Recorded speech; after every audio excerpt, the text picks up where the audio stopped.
Hey, today we're going to do Aliens, Predator, the Deadliest of Species, issue 11 of 12 from Dark Horse Comics. And I must say, I'm getting a little bit tired of this series. Not because I don't like the premise or the art. The art is phenomenal. And Chris Claremont is one of the best writers ever, in my opinion. But this is not it.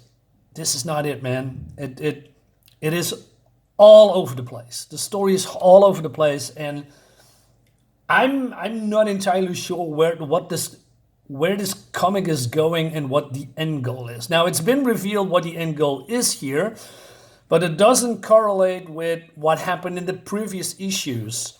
So it's basically, from 1 to 10, you go to, you start with this character. This character has an arc, right? It's been revealed that it's important. Caryn here is, teaming up with the Predator. They were once upon a time maybe buddies, or she has another personality. And I thought, okay, so the story is around these two, and then the aliens are in the mix too for whatever reasons. But then that is being completely thrown out of the window, and now in the last two issues is, oh no, but it's actually about this particular story, which has never been revealed before, except maybe a little bit tiny things here and there that you think, okay, but there's more background story that has nothing to do with the main story, right? Like absolutely zero. But basically it's the other way around. So I'm totally confused, or I've been duped into thinking that this was something else. I'm gonna explain. So Caryn and her crew, although it's not really true, and that rhymes, if you want to know what the gist is, can pause the video and read this. The skyline of Liberte has been overtaken by aliens somehow. How? Do not know, because all these people that are living here, there's thousands of people living here, are flying in the sky because, on Earth it's not safe because of aliens, right? Somehow aliens reached the Skyliner. How? Don't know. But they are being trained by Big Mama, who is the Predator. And Big Mama is also, or the whole team is teaming up with the alien, which makes a little bit sense, but also not. She's been affected by the alien. But then we see the Predator and the alien strolling this small corridor. And I thought, wait a minute, okay, here's I'm drawing the line. Because these are not your enemies. They do not go with each other hunting on a mission. They would rip each other apart, even though they have to, quote unquote, work together. It would have made more sense if Caryn Delacroix is going with the alien, since she is carrying the embryo and Big Mama is doing Big Mama stuff, right? All right, so they have this Predator training. They are tough, they are strong. They are going through each of these corridors, and even at Willem Delacroix, who is the son of the big chief Delacroix, who is, like I said, anyway. What I'm trying to say is, I believe, is this Willem? Is Willem dead? How did he die? He was being duped in the last issue because he was betrayed, I guess. So Caryn Delacroix is a trophy wife. Made a trophy wife. I'm not sure if she's entirely human or made, maybe this is synthetic. Probably not. She's all flesh, but it's also confused. It's not really well explained. And I said, hey, wait a minute. I've seen this picture before, right? So what's going on here? Anyway, so all of these humans that are being trained by the Predator are going from place to place. It seems that the communications are being shut down. There's no controls on the bridge. Even the scanners are not working very well, so it's very hard to distinguish what is an alien and what is human. And Salazar, who once worked for Willem, says, so much for dreams of glory, Willem. Couldn't bear to stand anymore in your papa's shadow, so you team up with Bobby Dematier to shove the old man out of the way. So yeah, the old man is has a relationship, I guess, with the trophy, Caryn, and Willem wants to, overthrow his regime although he's just a businessman. Nothing makes sense. Anyway, but then suddenly she got attacked by something, even the alien, right? We don't see this anymore. And then we see this image again. So if you look closely here in the corner, you see that it's a different creature. Now, if I would reveal a new, spectacular, awesome creature, I would do it in a splash page or, in a big page with a couple of panels here for, hey, here's a creature. Instead of this very tiny, very in the corner reveal that they are attacking by something else that is an alien, because this is a cross between Predator and Alien. Who did that? I don't know. Where did it come from? I do not know. Right? And then somehow we go to the West because this is all a virtual simulation. How did Caryn Delacroix get involved or caught up in this programming, in this simulation? Did she getting captured? Is she sitting in a chair with a VR set on her back, on her head? Or is she plugged in like the Matrix? I do not know. It's not being shown. But somehow we go to the West, and this is all a simulation. So it's Bobby Dematier, right? And this is Toy. Toy is the central computer guy that, controls the whole Skyliner, right? And it seems, another surprise I didn't know, that Caryn Delacroix programmed him. But never ever in this whole comic, 10 issues so far, it's been revealed that she is some kind of a programmer and that she is responsible for this controlling AI that runs the Skyliner. It's just been revealed here.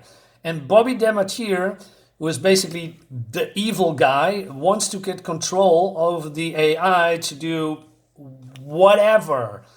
Because the AI here, called Toy, is, have boundaries, restrictions, and he wants to remove that restriction so he can do all weird of perverse things with it, have some kind of a weird simulation that also implemented in the real world. It's just, what the hell are you talking about, right? But that is what this is all about. This whole thing in here is about Bobby Dematier getting control, about Toy, which he programmed, and they also talk about Asimov's law, like the three laws of robotics, do no harm, and the other two I don't know anymore.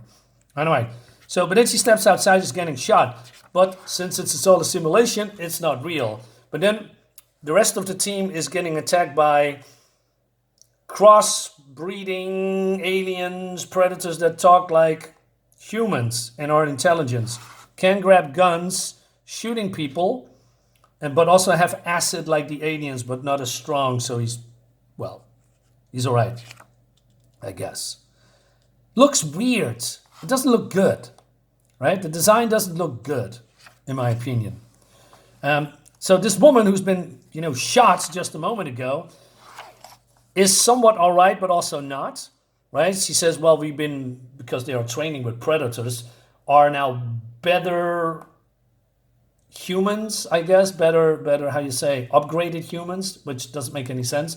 If I'm going to the dojo with a martial artist, I can do martial artist, in a couple of years or many years, but it doesn't mean I'm invulnerable to rifle fire or laser blast or whatever, right? But she says, hey, I'm hurt bad, and she's here for the last stand, but she's going out not in a blaze of glory because, well, I don't know, just this guy's Brett has come and just kill her. Maybe off screen, we don't see it, but it would have been cool if she does some kind of a scream going like, ah, right? Well, this guy is bringing this guy to safety. I mean, the names are here, right? This is Jenna, so Jenna is then dead. Sadiq is bringing one of these guys out. And I still don't know the Willem part. The Willem part was in the beginning somewhat important, right? But then it just completely disappeared off the face of the earth. And now, oh no, we see his severed head. So anticlimactic. So more simulations, and it seems somehow, we don't know why or how, Bobby Dematier, that's I believe how you say it, got control over Toy. How he did that? Well, he override it somehow. It's not being explained how he did that. And he's also being a perv because now he has Caryn here and he says, well, hey Toy, remove her clothes and get in this, her, attractive form. Right. He says, what have you done? I found a loophole in your instructions.